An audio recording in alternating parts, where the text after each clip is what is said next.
Amém. Glória a Deus.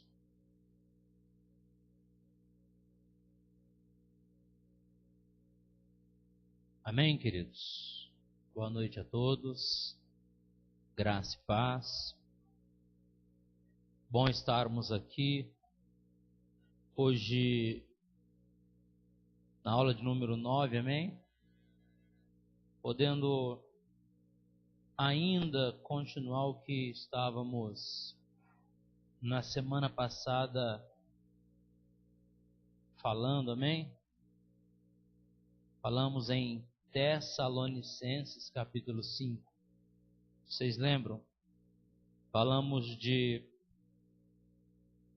que toda igreja precisa melhorar. Amém? Vocês concordam com isso? Acho que a igreja ainda é uma obra a ser continuada. Amém? E hoje nós vamos tratar na carta de Paulo aos Coríntios, primeira carta. E eu queria orar com vocês também essa noite. Amém? Vamos curvar nossa cabeça, amém? Senhor nosso Deus e nosso Pai, nós te agradecemos por estar aqui na igreja, neste dia que foi separado para o estudo da palavra. A escola de profetas tem sido, ó Deus, um lugar, ó Pai, de aprender a essência da Tua palavra, aprender a viver, ó Pai, e a servir com alegria no ministério. Apresento cada vida que está aqui, os ministros de louvor, os ministros da palavra, os obreiros, cada dirigente, ó Pai, do seu ministério, para que possam crescer na graça e no conhecimento do Senhor. Te louvamos por essa oportunidade única de estarmos aqui hoje para a glória do Senhor. Seja bem-vindo, Espírito Santo, para que em nós opere o querer e o efetuar de Deus. Fala conosco, ó Pai, em nome de Jesus. Dentro do tema que nós falamos semana passada, toda igreja precisa melhorar, nós vamos descobrindo que não existe uma igreja perfeita, amém? Não existe uma igreja perfeita. Nós estamos trabalhando para quê? Para melhorar a cada dia. Vocês concordam com isso? Amém? Então hoje nós vamos falar sobre a igreja de Corinto, uma igreja que Paulo plantou ela. Corinto era uma cidade de uma grande potência comercial, capital de Acaia, região de Porto da Grécia, amém? Nós não vamos tratar hoje sobre costumes daquela igreja, sobre as posturas de Paulo, mas vamos tratar daquilo que vai nos ajudar a melhorar, amém? 1 Coríntios capítulo 1, é o capítulo que nós vamos iniciar. Eu quero, pelo menos, querido, correr com vocês hoje para fechar até o capítulo 16, amém? Como nós estamos no Novo Testamento, a gente fecha os 16 capítulos da primeira carta hoje. Ok? 1 Coríntios capítulo 1. Amém? Verso de número 1. Paulo, chamado pela vontade de Deus para ser apóstolo de Jesus Cristo. E o irmão Sóstenes, a igreja de Deus que está em Corinto, aos santificados em Cristo Jesus, chamados para ser santos, com todos os que em todo lugar invocam o nome de nosso Senhor Jesus Cristo, Senhor deles e nosso. Graça a vós outros e paz, da parte de Deus nosso Pai e do Senhor Jesus Cristo. Sempre dou graças a meu Deus a vosso respeito, a propósito da sua graça, que vos foi dada em Cristo toda a palavra em todo o conhecimento, assim como o testemunho de Cristo tem sido confirmado em vós. 7. De maneira que não vos falte nenhum dom, aguardando-vos a revelação de nosso Senhor Jesus Cristo. 8. O qual também vos confirmará até o fim, para serdes irrepreensíveis no dia do Senhor Jesus Cristo. Fiel é Deus, pelo qual fostes chamados à comunhão de seu Filho Jesus Cristo, nosso Senhor. 10. Rogo-vos, irmãos, pelo nome de nosso Senhor Jesus Cristo, que faleis todos a mesma coisa, e que não haja entre vós divisões, antes sejais inteiramente unidos na mesma disposição mental e no mesmo parecer, pois a vosso respeito, meus irmãos, fui informado pelos da casa de Clói. Fala comigo, os da casa de Clói. É uma família, amém? De que há contendas entre vós. Refiro-me ao fato de cada um de vós dizer: eu sou de Paulo, e eu de Apolo, e eu de Cefas, e eu de Cristo. Por acaso Cristo está dividido? Foi Paulo crucificado em favor de vós, ou fostes, porventura, batizados em nome de Paulo? Dou graças a Deus, porque a nenhum de vós batizeis, a não ser Crispo e Gaio, para que ninguém diga que fostes batizados em meu nome. Batizei também a casa de Estéfanas. Além desses, não me lembro se batizei algum outro. Porque não me enviou Cristo para batizar, mas para pregar o Evangelho, não com sabedoria de palavras, para que não se anule a cruz de Cristo. Até aqui, amado, dá para a gente já pegar o que nós vamos falar. Então, Paulo está dando algumas informações que vão ser muito importantes para a aula, amém? Como que Paulo descobriu que estava havendo problemas em Corinto? Primeiro ponto que você deve anotar: Paulo foi informado pela casa de Clói, ok? Esse nome é feminino, amém? Nome grego. E é importante que essa informação ela seja bem nítida para nós hoje. São pessoas que Paulo confiava, que Paulo disse: olha, eu fui informado.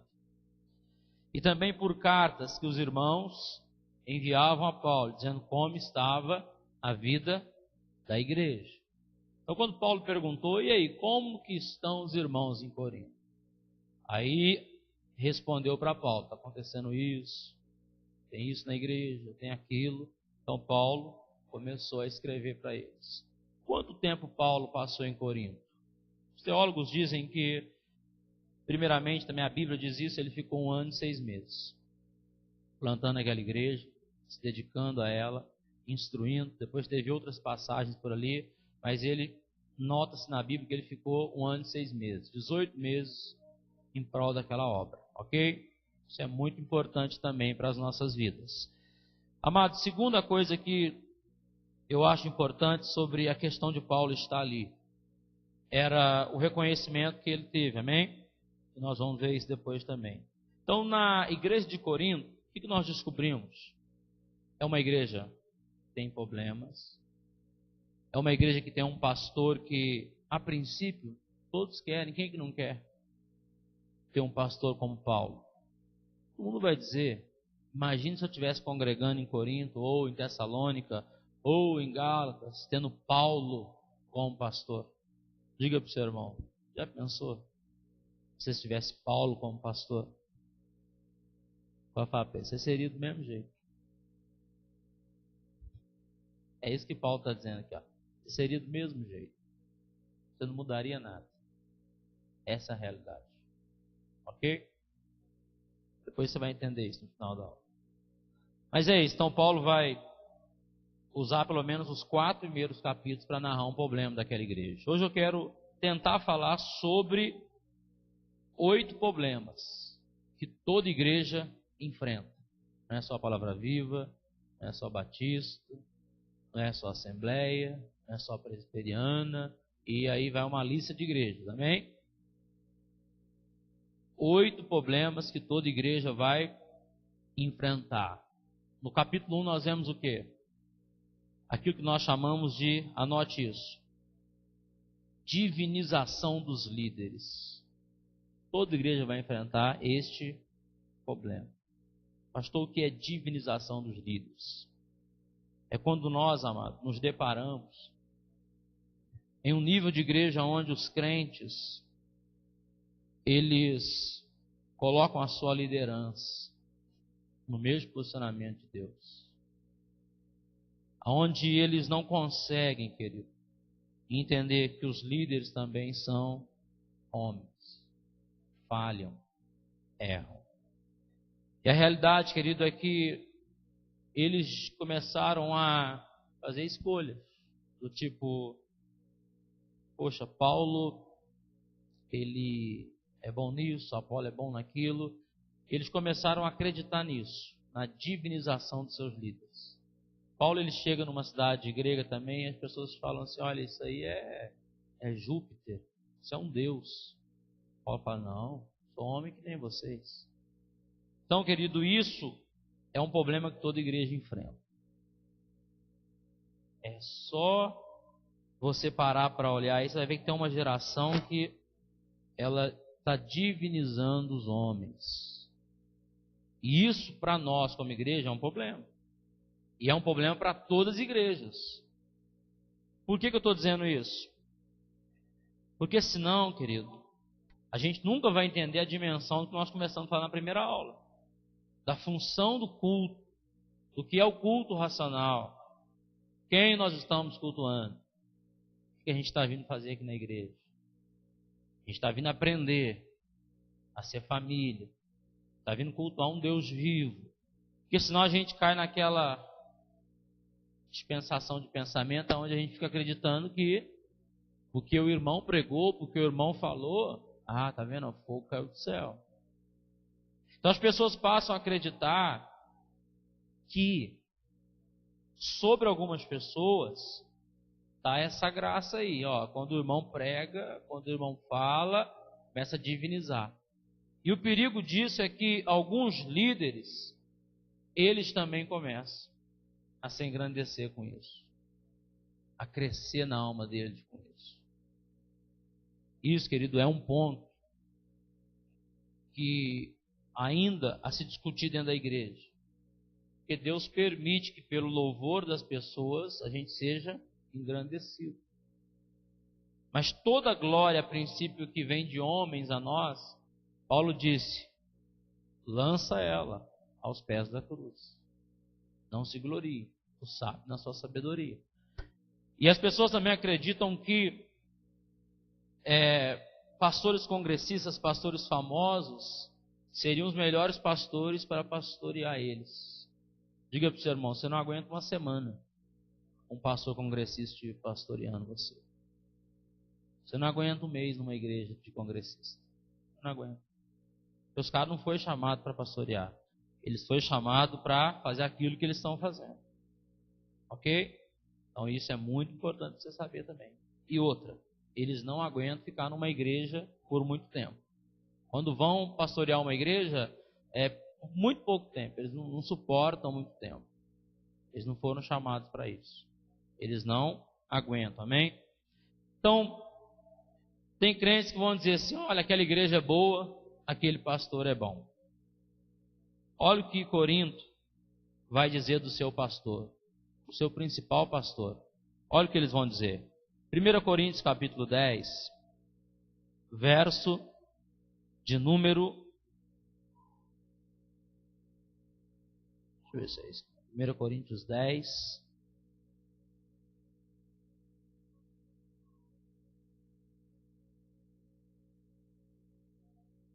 Não, não é não. Isso está em 1 Coríntios 4, né? Não sei, deixa eu ver.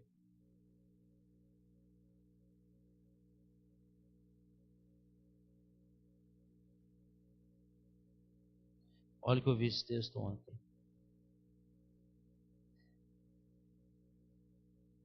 Ainda bem que a gente conhece a Bíblia, né? Vou baixar aqui agora. Está em 2 Coríntios. 2 Coríntios, eu acredito que sim. 2 Coríntios 10, não é primeiro, mas é o capítulo 10. 2 Coríntios 10, verso 10. Olha o que a igreja disse do seu pastor. 2 Coríntios 10, 10. Quem está aí? Todos estão aí? Vocês estão aí? Você lê para a gente, Juninho?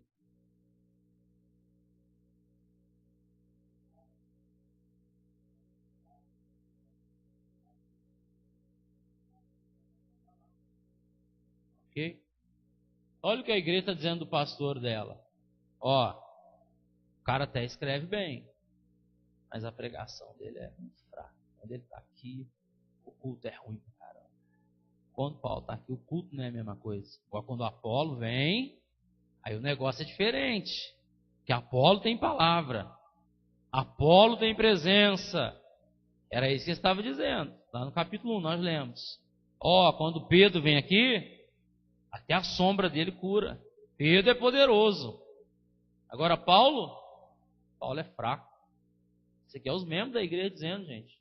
É o que Paulo ficou sabendo e o que foi real. Por quê? Porque Paulo era aquele pastorzão que plantava igreja. Paulo não estava preocupado com muita coisa. Ele tinha muito a oferecer. Mas ele queria o quê? Edificar famílias. Dar uma orientação precisa. Aí os caras passavam lá de vez em quando. Dava aquela pregação linda, maravilhosa. O povo, opa, por que Apolo não fica aqui, né? Aí passa um congressista na igreja. Esse cara não fica aqui. Esse cara tinha que ficar aqui. Esse cara prega muito. Uma coisa é você ouvir o cara pregar uma vez. Uma coisa é você ouvir todo dia. Uma coisa é o cara que prega todo dia para o mesmo povo. Outra coisa é o cara que prega de igreja em igreja. Eu já preguei muitas igrejas. Como é bom você pregar fora. Porque tudo é novo. Você pode pregar a minha mensagem em 10 cidades, ninguém vai saber. Aí o pastor prega muito. Aquele pastor lá devia ficar aqui. Então eles começaram a falar, olha, nosso pastor ele é muito fraco. Então você não pode, querido, acreditar que o pastor local ele é fraco, porque ele pode não ter aquela palavra que você quer. É comum que você goste de pessoas que estão muito parecidas com você. Mas é incrível como o ministério local ele precisa valorizar os ministérios que estão dentro dele. As pessoas que estão crescendo dentro dele a cada dia. Isso é o que vai fazer uma diferença incrível, uma valorização que nós temos que ter dentro das nossas equipes, amado. Então as pessoas elas sempre vão assumir, amado, essa questão aí. Culto não foi bom, e foi fulano que dirigiu. Se fosse fulano, culto seria melhor. Gente, quando a gente faz isso, sabe o que a gente está fazendo? A gente não está reconhecendo que Jesus está no culto, que a presença de Deus é o mais importante da reunião. Não é quem está dirigindo, é se realmente aquela pessoa ela está dirigindo na direção de Deus. Então a gente fica sabendo, amanhã o pastor não vai estar no culto, então não vou na igreja não. Amanhã quem vai dirigir é o presbítero. Não vou não. Já viu essas igrejas que oscila? Vai vir tal evangelista, igreja enche. Vai ser o pastor local, ninguém vai. E as pessoas estão divinizando a sua liderança. Você não pode, querido. Amém? Divinizar a sua liderança, divinizar os pastores. Tem muito pastor que é bênção? Tem.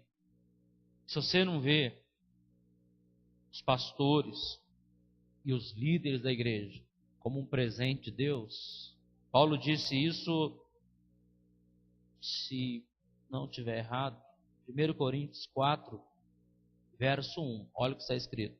Assim, pois, importa que os homens nos reconheçam como ministros de Cristo e dispenseiro do ministério de Deus. Então, o que importa? Que haja uma consideração dentro da comunidade, com os líderes dela, com os pastores dela. Tem que haver uma consideração. Por quê? Porque são pessoas que Deus deu de presente para cuidar da sua vida. Você é um presente de Deus para cuidar de outras pessoas. Então tem que haver uma consideração. É isso que Paulo está dizendo, olha, que haja um reconhecimento, uma consideração. Jeremias 3,15 fala que Deus daria pastores, segundo o coração dele. A Bíblia, Paulo defende isso como sendo um presente de Deus. Anote isso, Hebreus 13, 7 e 13, 17. São textos parecidos, mas que tratam de dois princípios diferentes. O primeiro princípio do verso 7 de Hebreus 13 diz que nós devemos seguir os ensinamentos pastorais, imitando a fé, a maneira de viver dos pastores. E 17 fala que para que os pastores não façam o seu ofício ministerial de intercessão, de ações de graça perante Deus com a alma, amém? Em dores. O que é isso? Pode acontecer com você. Amanhã você vai estar cuidando de alguém, ajudando alguém, e você vai ter que fazer oração por essa pessoa, faz parte do ministério. Você está lá orando por toda a igreja, amém? Deus abençoe Manju, Juninho, Viviane, o Cássio, abençoe o Vitor, a Renane, o Maurício, o Muriano. Aí você vai, uma lista de pessoas, mas quando chega naquela pessoa que você sabe que ela te feriu, você ora, que é dever de orar, mas você não ora com alegria. Então Paulo está dizendo, o Hebreus está dizendo assim, Hebreus 13, 17, ó, para que os pastores não façam as suas orações com dores na alma. Isso vai acontecer. Você não viu Jonas? Jonas está orando. Deus quer que ele vá lá, em Nínive. Mas como está a alma dele? Não, vou nem orar para esse povo, não, Deus. Esse povo eu conheço, no passado eles arrasou a nossa cidade, matou todo mundo. Prejudicou demais a nossa história. Então, pessoas que vão te prejudicar, mesmo assim, você sendo pastores, sendo líderes, fazendo alguma coisa na igreja, você vai ter que orar por eles. Faz parte do ministério. Jesus olhou para Judas e falou assim, vai lá e faz o que você tem que fazer. E ele não deixou de orar pelo cara. Deixou de orar por Pedro. Ele sabia disso. Então você vai ter que levar isso com você. Tem pessoas que vão caluniar você, vão comer na tua mesa, vão falar mal de você. Aí você vai ter que orar por elas. Mas na hora que você estiver orando, vai vir aquele sentimento, sabe? Como devia nem orar. Você vai ter que orar. E isso aí é Deus que vai ministrar o seu coração, amém? Então, isso aí já é uma condição de você entender que você é um presente de Deus para cuidar das pessoas. Então, importa que os homens reconheçam, amém? Isso evita que esse tipo de pronúncia aconteça também na nossa vida.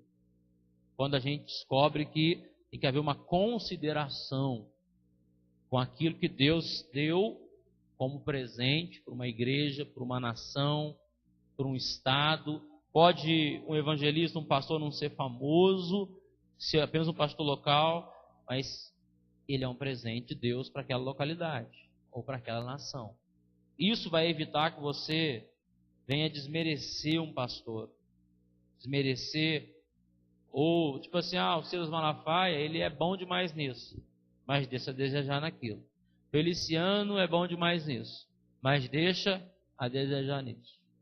A gente começa a colocar na balança, a querer arrumar pontos positivos e negativos, isso evita muito. Para de divinizar. Eles estão lá, é um presente de Deus, estão fazendo o que tem que fazer, estão deixando a desejar? E respondam para Deus depois. Então esse é o primeiro problema nós temos enfrentado quando a igreja começa a divinizar as pessoas. Quem é melhor, Cassiane ou Aline Barros? Thales ou Fernandinho? Quem que é melhor? Mato Nascimento, Rose Nascimento, quem que é melhor? Na igreja, quem que é melhor? Tem que haver isso. Cada um foi chamado por um propósito, para ser um presente de Deus naquilo, amém? Porque senão a gente começa a acreditar, fulano, ciclano. E o pior é que vai acontecer isso, olha, na igreja. O pastor pregando, tem um obreiro na igreja que ele prega melhor que o pastor. Aí ele fala assim, estou aguentando mais ouvir o pastor, tinha que ser eu hoje. Olha o tanto de visitante na igreja, eu que tinha que pregar hoje. Olha o pastor chato pra caramba, vai pregar, o visitante não vai voltar mais. O cara convida as pessoas a vir na igreja e fala, pastor, deixa eu pregar. Aí só vai ver, as pessoas vão ficar na igreja. Não, querido. Elas não vão ficar porque fulano e ciclano está pregando. Elas vão ficar porque elas têm que aprender a amar a Deus. Aprender a servir a Deus. Então nós temos que ter isso também.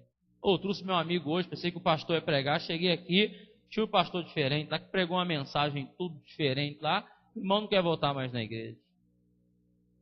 Então você tem que estar preparado para isso, amém? Também. Segundo problema que uma igreja vai enfrentar. Nós resumimos aqui os 4 primeiros capítulos, amém? Uma igreja vai enfrentar a divinização dos líderes, amém?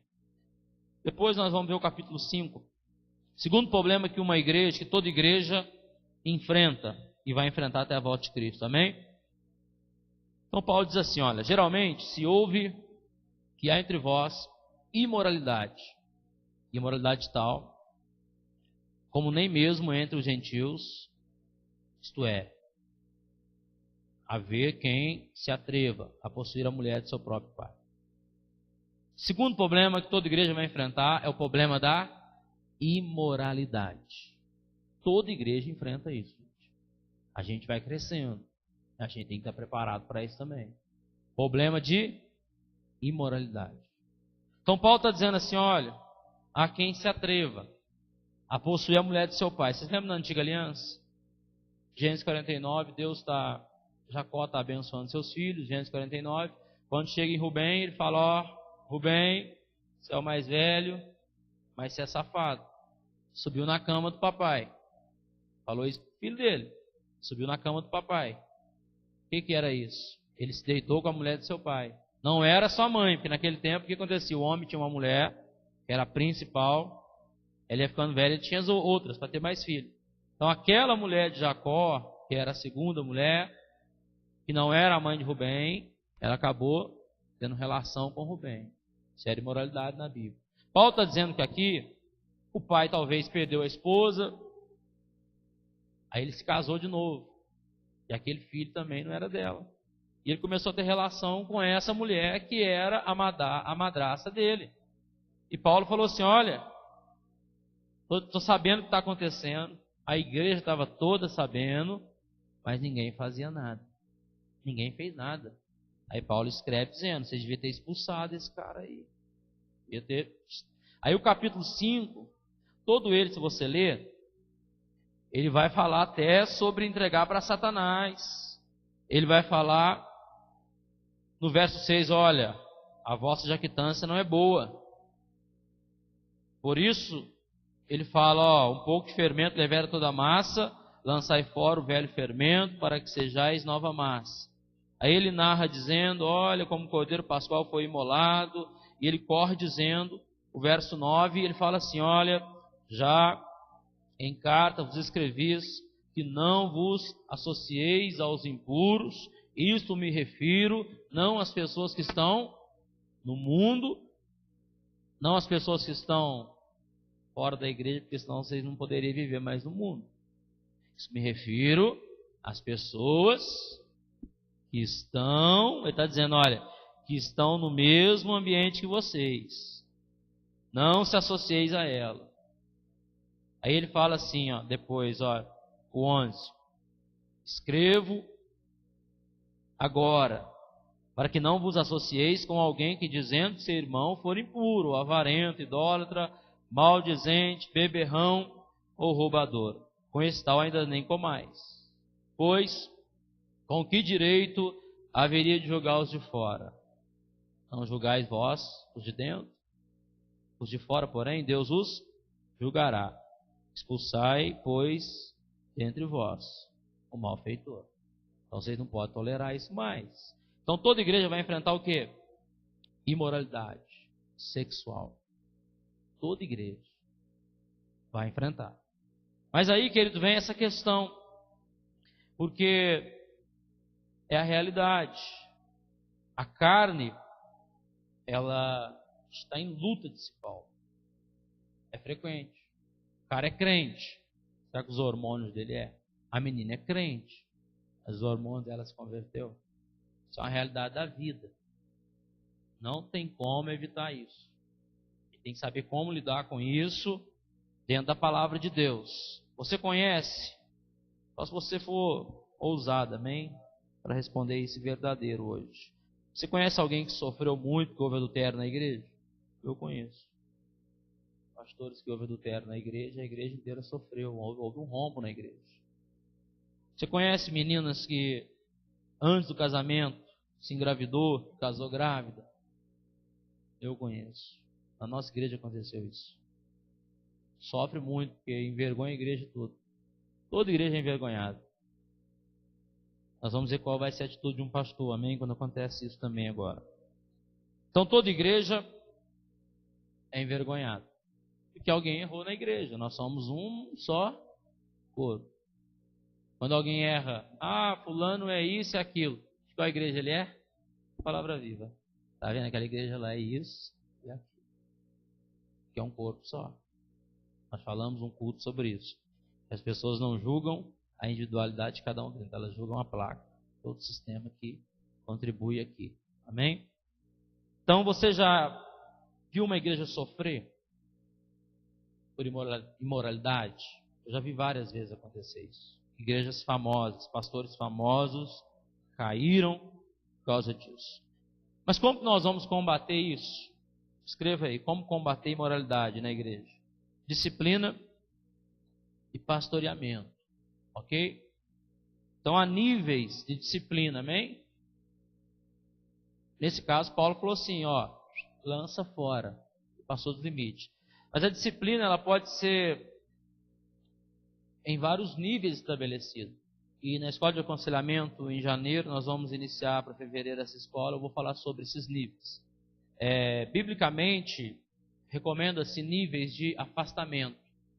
Os impuros iam para fora do arraial, até se purificarem, apresentavam novamente ao sacerdote. Havia um tempo, 3 meses, 6 meses, 1 ano, dependendo da impureza que foi cometida. Então a Bíblia, ela recomenda o quê?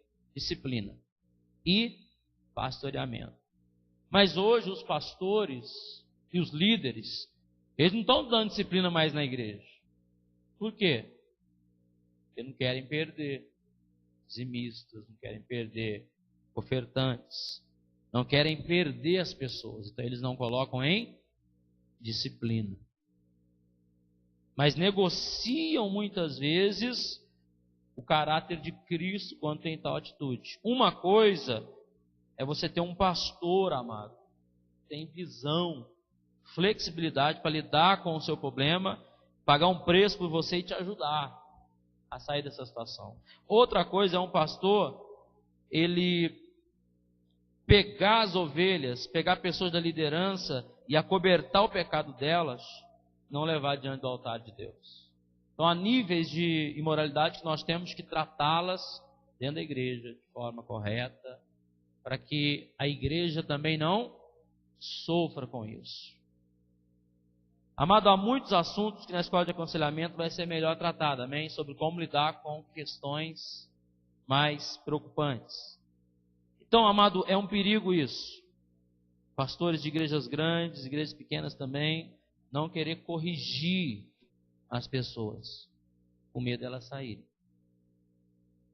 Então isso você precisa entender que você pode estar negociando a pureza do caráter de Cristo também na sua vida, porque Paulo falou assim no capítulo 5, vocês estão sendo coniventes com o problema, estão sabendo o que está acontecendo, fica cobertando aí. Não precisamos ir muito longe, tem muita coisa aí, até próxima de nós, que ocorreu. De pastor que traiu esposa, adulterou, e quando todo mundo ficou sabendo da igreja, falou com o pastor principal da igreja, o pastor correu lá, colocou o cobertor em cima, orou, não, você não pode largar nada, e não deixou o cara sair do altar. O cara continuou pregando, continuou liderando os jovens, a esposa chorou, lamentou, continuou com ele, mas até hoje, essa irmã sofre. Ok? Isso aconteceu em extremo. Sofre. Por quê, pastor? Sofre. Sofre que a igreja está sabendo. E isso que é complicado. Então Paulo ele trata disso. Imoralidade. Toda igreja vai enfrentar esse tipo de problema. Terceiro problema que toda igreja vai enfrentar. Capítulo 6. Está escrito assim, verso 1.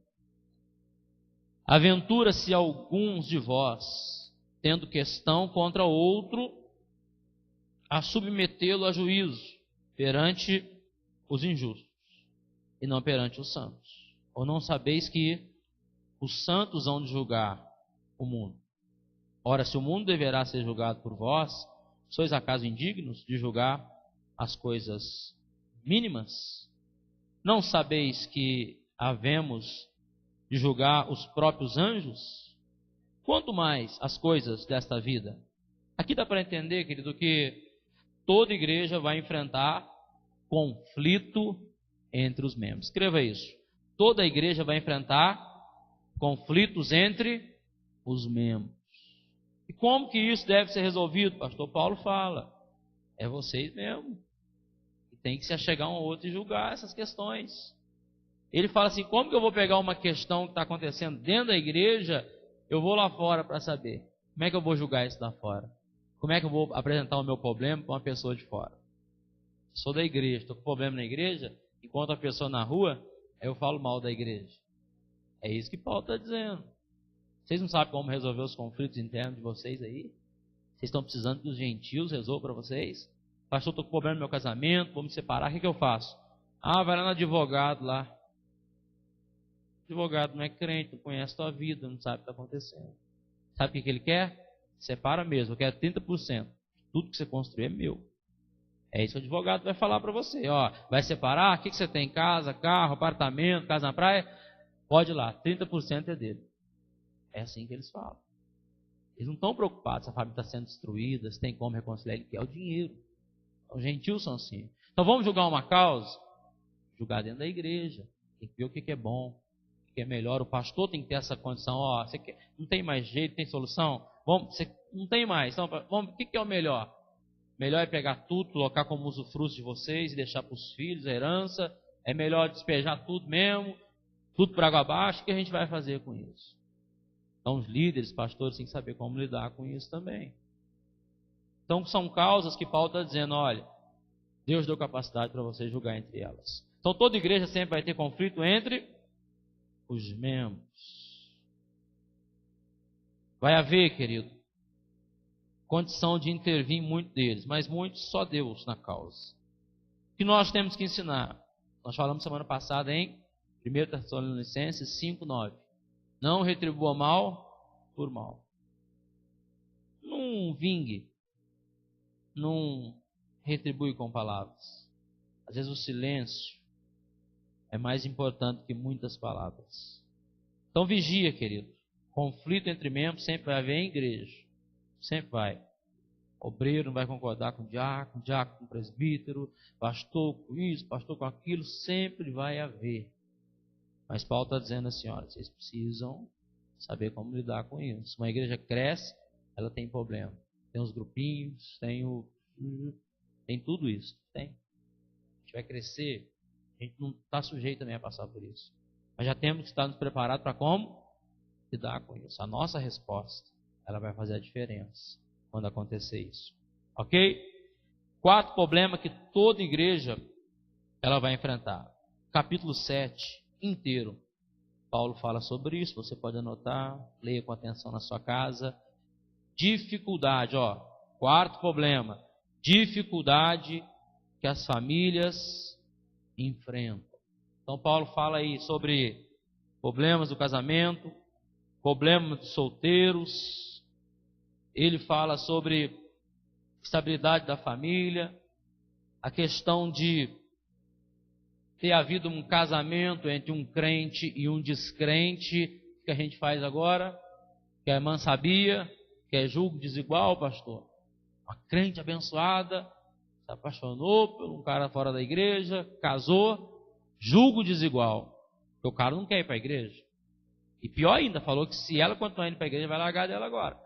Aí ela, por medo de passar por vergonha, perdeu o casamento, é crente, ela não larga, e ela sofre. Come o pão que o diabo amassou.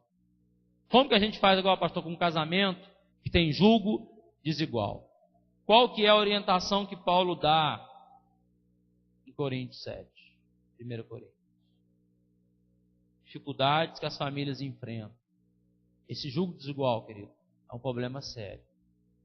Aí a irmã vem para a igreja, ou ela já está na igreja, pastor, o que eu faço? Paulo fala assim, olha, fala para elas não deixarem eles por isso.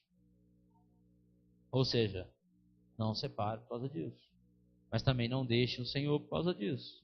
Permaneçam firmes em oração. Porque Paulo sabia que uma mulher firme em oração, o marido muda. Ela não precisa falar nada. É só ficar em silêncio. Pedro também falou sobre isso. 1 Pedro 3, verso 8 e 9. Olha, pelo silêncio, testemunho será dado. Os maridos vão obedecer ao Senhor. Ok? Então são recomendações da família. Problemas que os jovens enfrentam. Toda igreja vai enfrentar essas dificuldades em família. Problema com os jovens, problema com juventude, crianças, casais, problemas com a terceira idade, os velhinhos, começa a chegar na igreja teimoso, só vendo, não aceitam muita coisa porque eles são meio teimosos às vezes. Você fala, tem que tomar remédio. Não, não vou tomar não. Deus é minha saúde, pastor. Mas o médico precisa tomar vitamina, tio. Não vou tomar não, pastor. Vou tomar não, a vitamina é Jesus. Mas o médico mandou só tomar vitamina C para não ficar resfriado. Não, Jesus não é vitamina C. Amado, eu creio. Jesus te dá saúde. O remédio é só para remediar. Só Deus pode curar, eu creio nisso. Eu não sou, amém? Não é o extremo também. Jesus cura, salva, salva. Mas a medicina está aí, avançada, liberando sobre a humanidade uma condição, amém, de melhoramento em muitas áreas. Então tem que tomar muito cuidado com isso. Chegou um enfermo na igreja, dificuldade, ó. Ah, pastor, ele... E aí, o que vai fazer? Mano, eu vou orar por você. Creio, Deus vai te curar. Mas não deixe de tomar o remédio enquanto isso. Pode parar de tomar o remédio. O pastor não tem autoridade de fazer isso, não. Ele fala, irmão, você está curado. Vai lá, repete o exame, vê o que está acontecendo. Amém. Então, meu irmão da nossa igreja, talvez vocês nem saibam disso, não fica com alto-falante na igreja. Foi em casa, uma visita com a pastora Tânia. Não estava nem dormindo, com caroço no seio. Já tem na família históricos de câncer de mama. E ela não dormia. Vamos orar, irmão. Se orar, você vai continuar indo no médico, vai ver o que vai acontecer. Oramos, Deus pôs a mão. E ela foi dar o testemunho. Olha, sumiu. Mas enquanto o médico está remediando, continua fazendo o que mandou fazer. Mas Deus já te curou. Então tem que ter sabedoria. Amém? Então problemas que a família enfrenta, a igreja vai enfrentar também. Porque a igreja faz o quê? Ajuda as famílias. Famílias têm problemas? Tem. Como resolvê-los? Melhorando a cada dia como família. Isso é muito importante para a igreja. Quinto problema que toda igreja vai enfrentar. Está no capítulo 8. Todo capítulo 8, parte do 9. Mas o 9 nós deixamos para o sexto problema. Então, o quinto problema que toda igreja vai enfrentar. Julgamento. Amém? Nesse tipo de questão. Coisas sacrificadas a ídolos. Quando Paulo fala, no 2, olha. Tudo bem, vamos pegar um aqui, ó. No que se refere às coisas sacrificadas a ídolos, reconhecemos que todos somos senhores do saber. O saber ensoberbece, mas o amor edifica. Se alguém julga saber alguma coisa, com efeito, não aprendeu ainda, como convém saber. Mas se alguém ama a Deus, esse é conhecido por ele. No tocante à comida sacrificada a ídolos, sabemos que o ídolo de si mesmo nada é no mundo, e que não há senão um só Deus. Porque ainda que há também alguns que se chamem deuses, quer no céu ou sobre a terra, como que se chamem Deus? Há muitos deuses e muitos senhores. Todavia, para nós há um só Deus, o Pai, de quem são todas as coisas e para quem existimos, e um só Senhor, Jesus Cristo, pelo qual são todas as coisas e nós também por Ele. Entretanto, não há esse conhecimento em todos, porque alguns, por efeito da familiaridade, até agora com o ídolo, ainda comem dessas coisas, como a eles sacrificadas. E a consciência destes, por ser fraca, vem a contaminar-se. Não é a comida que nos recomendará a Deus, pois nada perderemos se não comermos, e nada ganharemos se comermos. Vede, por esse tropeço,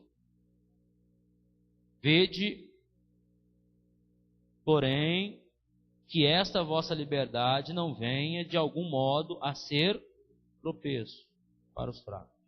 Porque se alguém te vir a ti, que és dotado de saber à mesa em templo de ídolo, não será a consciência de que é fraco, induzida a participar de comida sacrificada a ídolos, e assim por causa do teu saber perece o irmão fraco, pelo qual Cristo morreu, e deste modo pecando contra os irmãos, golpeando-lhes a consciência fraca. É contra isto e contra Cristo que pecais. É contra Cristo que pecais. E por isso, se a comida serve de escândalo a meu irmão, nunca mais comerei carne, para que não venha a escandalizá-lo. Então Paulo está falando assim, gente, vai ter muita questão de julgamento na vida. Pastor, fui na casa do irmão lá, pastor. Eu não acredito, o irmão está comendo carne de porco, que ainda me ofereceu. Fui lá, o irmão estava, pastor, fazendo uma galinha lá no sangue lá. E aí, pastor? Julgando. Então sempre vai haver isso. Julgamento na igreja. Julgamento. Julgamento em vários níveis, querido. Mas Paulo está dizendo assim, gente, tome cuidado com isso. Porque tem coisas que parte da igreja não está preparada ainda. Tem muita coisa, querido, a se tratar em algumas igrejas ainda. Então, qual é o cuidado que eu tenho que tomar? Não é o que as pessoas, querido, elas vão ficar pensando. É o que eu tenho como visão de vida. É o que eu tenho como realidade de fé. Ah, pastor, está tendo uma barraca ali de pastel, mas a barraca lá, o dono dela é macumbeiro. E aí, pastor, o que a gente faz? Se é do teu conhecimento que ele é macumbeiro e você quer comer o pastel, vai lá. Compra o pastel, quebra a consagração e come. Pronto, acabou. Aí eu vi o irmão indo lá na barraca do macumbeiro lá, pastor. Comprar lá, tá errado. Aí o irmão vai chegar em você. Vai reclamar isso com você. Pastor, irmão. Aí você vai ter que explicar isso para ele. Mas nem todos vão entender. Tem crente que descobre que o dono da loja não é crente, comprar lá mais não. Porque sei lá o que ele faz. Então Paulo estava dizendo sobre isso. Sobre ter conhecimento de vida. Mas também respeitar a fraqueza dos outros. A pessoa chegou para você, eu não como carne de porco, eu não como mortandela, eu não como presunto, eu não como feijoada, eu não como. Ô irmão, amém. Mas também você não vai brigar com ele. Mas eu como. Não. Tudo bem. Muda de assunto. Muda de assunto. Se falar de comida, vamos falar de futebol. Ah, eu não gosto do Corinthians. Ah, eu não gosto do São Paulo. Eu não gosto. Vamos falar de filme? Ah, eu não gosto daquele filme. Então você fala, você não gosta de nada, rapaz. Não vou falar com você mais não. E tem gente também que ele vai ao extremo, ele não gosta de nada. Tudo ele vê defeito. Não gosto de novela, não gosto de filme, não gosto de ninguém, não gosto de R.R. Soares, não gosto do programa Universal, não gosto de nada. Então esse cara está com um problema na vida. Amém? Vamos orar por ele, gente. Então a igreja vai enfrentar esse tipo de pessoa, amém? Sexto problema que toda igreja enfrenta, capítulo 9. Problema de liberdade, amém? Paulo fala, não sou eu porventura livre? Não sou apóstolo? Não vi Jesus, nosso Senhor? Acaso não sois fruto do meu trabalho no Senhor? Se não sou apóstolo para outros, certamente o sou para vós. Porque vós sois o selo do meu apostolado no Senhor. A minha defesa perante os que me interpretam é esta: não temos nós direito de comer e beber, e também o de fazer-nos acompanhar de uma mulher irmã, como fazem os demais apóstolos e os irmãos do Senhor, e Cefas e Pedro, né? Ou somente eu e Barnabé não temos direito de deixar de trabalhar? Quem jamais vai à guerra à sua própria custa? Quem planta a vinha e não come do seu fruto? Ou quem apacenta um rebanho não se alimenta do leite do rebanho? Porventura falo isto como homem, ou não diz também a lei? Porque na lei de Moisés está escrito: não atarás a boca do boi quando pisa o trigo. Acaso é como bois? É com os bois que Deus se preocupa? Ou é seguramente por nós que Ele o diz? Certo que é por nós que está escrito. Pois o que lavra, cumpre fazê-lo com esperança. O que pisa o trigo, faça-o na esperança de receber a parte que lhe é devida. Se nós vos semeamos as coisas espirituais, será muito recolhermos de vós bens materiais. Se outros participam deste direito sobre vós, não o temos nós em maior medida? E aí vai, capítulo 9, capítulo 10, os exemplos, mas Paulo está falando da liberdade. E aí? O que eu posso, o que eu não posso? Um problema que toda igreja enfrenta: pode ou não pode? Escreva isso. Estava lá à tarde pensando nisso hoje. Pode ou não pode? As irmãs podem ir para o acampamento de biquíni? Pode, pastor? Não pode? Ai, ai. Pastor, os filhos do pastor podem usar brinquinho, pastor? Pode ou não pode? Pastor, pode fazer tatuagem? Pode ou não pode? As perguntas que os jovens fazem, gente. Vão chegar a casa: ei, Cássio, eu quero fazer uma tatuagem. Posso ou não posso? Eles vão perguntar para você. Ô Juninho, como é que é, Juninho? Eu tô querendo fazer uma tatuagem. Maurício, quer fazer uma tatuagem. O que você vai falar para ele? Ah, vou falar com o pastor lá. Falar com o pastor não, você tem que ter uma resposta para ele. Aí se ele pegar aquelas igrejas que ainda falam assim, ó, pode. Pode, porque lá na antiga aliança, os judeus, para não esquecer do templo, desenhava na mão deles o templo de Jerusalém. Isso aí é história. Os caras faziam isso, tatuava na mão deles o templo de Jerusalém, para que nunca me esqueça de ti. Tá vendo? Pode sim. E uma série de confusões na cabeça dos nossos crentes. Pode ou não pode, pastor? Vou para a praia, vou usar biquíni, vou usar sunga. Como que é? Pode ou não pode? Aí Paulo está falando dessa liberdade que ele e Barnabé tinham e que incomodava muita gente. Mas é óbvio que são vários assuntos sobre isso.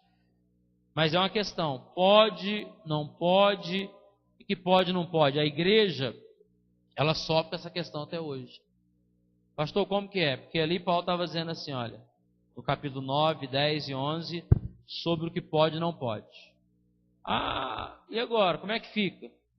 As irmãs pode usar o véu? Tem que usar o véu? É obrigatório usar o véu?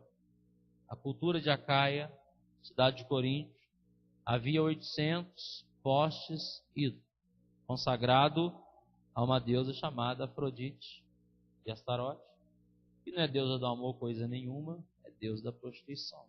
E os cultos dessa deusa tinham suas sacerdotisas, mulheres com a cabeça raspada, que se prostituíam com os homens em forma de culto. E elas recebiam para isso. E é incrível como o véu vem na condição de cabelo. E o cabelo cresce a honra e não precisa mais usar o véu. Então não pode também cortar o cabelo, pastor, por causa disso. Mas por que Paulo só fala isso aos Coríntios? Por causa da cultura grega que havia em Corinto. Pastor, pode ou não pode cortar o cabelo? Pastor, pode ou não pode? Questão de roupas. Pastor, o que é roupa de homem, o que é roupa de mulher na Bíblia? Porque na Bíblia não tinha calça e nem tinha questão de saia. Tinha vestimenta única. O que se fazia um homem ser homem, uma mulher ser mulher, era a forma com que se amarrava o cinto e a corda. Ah, mas a Bíblia diz que homem tem que vestir roupa de homem, mulher de mulher. Está lá em Deuteronômio.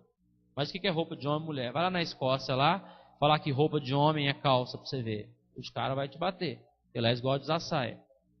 E pronto, acabou. Ah, pastor, mas fulano falou o problema de fulano. O que a Bíblia está dizendo?